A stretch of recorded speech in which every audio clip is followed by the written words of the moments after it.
Paul, a tough game against Middlesbrough on Saturday, and now a nice easy one at Derby on Tuesday for you. It's just how the fixtures come, isn't it? You know, the great games, to be fair, the stadium will be, you know, as it is, it's a fantastic arena to play football in.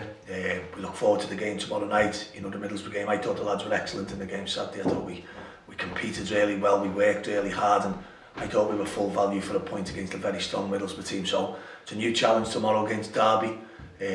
You know, it's a tough game, it's a fixture that you look forward to because of the calibre of club that we're going to, and it's a very exciting one for us and our fans. And a wounded animal in many ways, very dangerous Derby after the weekend's result at Aston Villa. I just think Frank will be getting into the guts of management now. It's what we all go through. He's learning the game. They've had such a great start, haven't they, with the cup run, the results at Old Trafford, etc. You know, doing fantastically well in the league, and then all of a sudden, like everything, you come to a point now where injuries come in, you know, everything's happening. That's what management's about, and I'm sure the last week or so have been a great learning curve for Frank, and going forward it'll be part of his development as a manager. For Frank Lampard and Derby, and for you as well, March, the games just start to build pressure for every club, don't they, at this time of year? I feel that pressure in August and September. I know Frank might tell you it's completely different, and I'm sure Frank will be exactly the same. We're playing for 3 points tomorrow night. It's what you play for in September, in April, in May.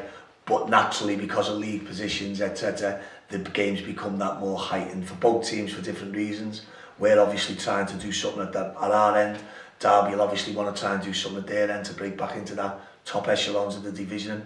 I'm sure it'll be a good game for people to watch. You've got 5 games unbeaten, but the gap between yourselves and the bottom 3 has reduced slightly. Do you just have to sit back and focus on what you're doing? I just keep saying the same messages from me, as it always will be, that there's a points tally out there for Wigan to gain. I think once Wigan gain that points tally, it will be very hard for anybody to touch them, albeit I'm talking about the teams below us.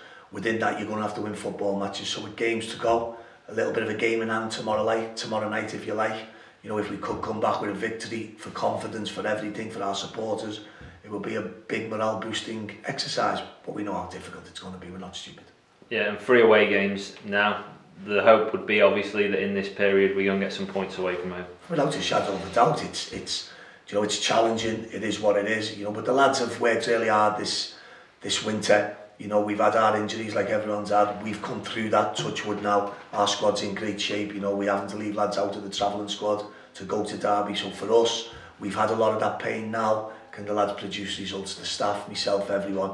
We all want to retain that status as quickly as possible. The best way to do that is to put points on the board. You mentioned travelling for you guys, so Wigan Athletic supporters, 3 away games on the bounce. It's really appreciated the support because it's a difficult period for them logistically and financially. We've had such a strong away support all season. I think you only have to go back to Forest away on a Saturday to see how outstanding the support was. We've travelled in great numbers, and no one appreciate how difficult it is for Wigan fans, especially with the games and geography and financial. You know, everyone travelling, we appreciate your support. It's most welcome. And hopefully after we come away from Blackburn next Tuesday night, we have a point or 2 more than we've got for sure.